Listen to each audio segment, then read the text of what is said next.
Hi Plainwell, it's Mr. Luczak. I miss my kids from Gilkey and Cooper so much. And I've been thinking about how much anxiety people are feeling. Moms and dads are feeling it. I'm feeling it. I know kids are feeling it. So I thought I'd share something that I do with my kids at Cooper and Gilkey.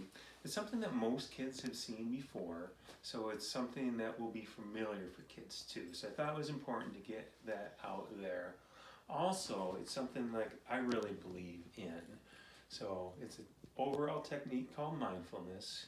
I might do a couple of videos about different breathing that I do, but today I'm gonna teach a little lesson, or my name tags that I'm teaching, about it's something that I call brave breathing.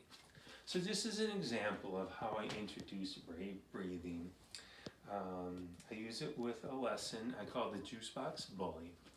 And the premise of the lesson is that a bully is picking on kids in the class.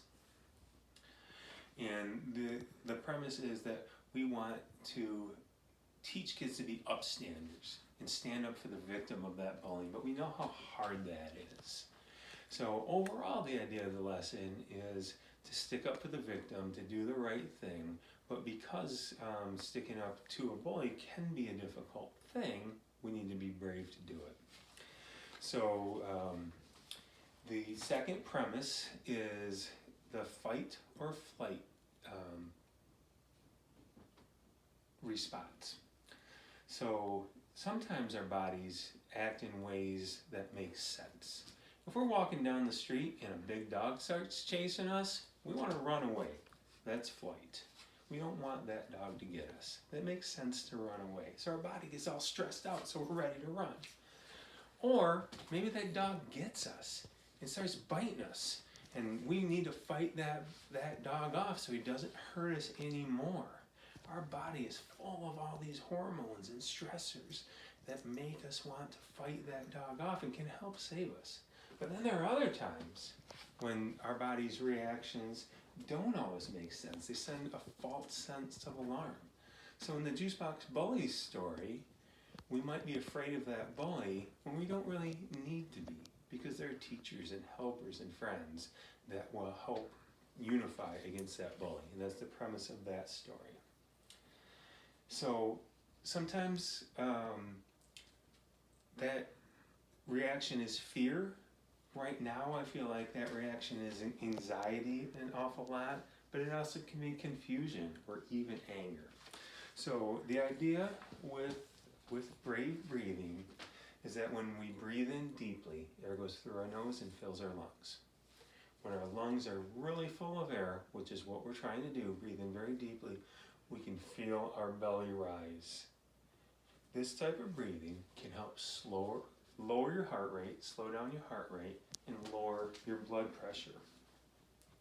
With practice, brave breathing can help you calm yourself down, and it can also help get rid of some of those negative emotions from your brain, like some of those things that don't make sense. So we'll try brave breathing. I want you to understand that it's not important to be perfect with this. This is the way I teach it. There are other ways to teach it. You don't have to be perfect. I always ask kids just to try to do their best as they do it. So, brave breathing with Mr. Luczak. Okay, I ask that you sit down comfortably in a chair with your feet on the ground. If you don't have a chair, well, you can put your feet on the ground like this. It's okay. It's best to sit up straight, but comfortably. I like to imagine that a little balloon is attached to my spine and pulling my spine up very gently and comfortably. I ask people to close their eyes in the classroom if they're comfortable with it. And I would suggest doing it, especially at home. I know kids don't always want to close their eyes in the classroom, but I do think it helps, but it's not required. So your feet are on the ground, your back straight up, you put one hand on your belly so that you can feel it fill with air, and another hand on your heart.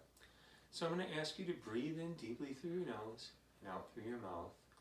Breathe in with me as I say the words, and breathe out.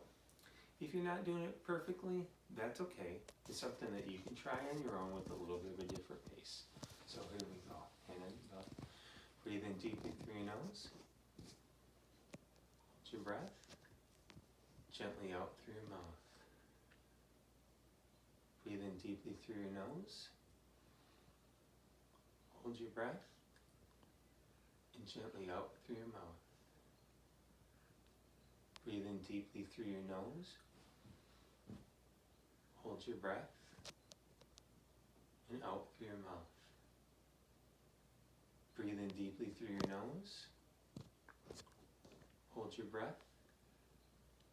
And out through your mouth. Breathe in deeply through your nose. Hold your breath. And out through your mouth. One thing great about the breathing technique, I did that, I don't know, I usually do it about between 5 and 7 times, 4 and 7 times in the classroom. But it's something that you can do kind of wherever a stressful situation is. So breathe in and out. I encourage you to give this technique a try. Just like anything else, it requires practice. No one's going to make 100% of their free throws or hit every ball without practice, but they get better when they practice those things. Playmo moms and dads, boys and girls, I miss you guys all so much. I want you to know that I want you to try these techniques. If you are having any trouble at all with anxiety or other things that are troubling you through this school closure, I'm here to help you. Please send me an email at my school email, rich, R-I-C-H, Luczak, L-U-C-Z-A-K. So rich.luczak at playmoschools.org. Please be safe. Please be careful out there. Please keep living, loving, and learning. And please call or please send me an email if there's something that I can do to help you. Thanks, Playmo. Bye-bye.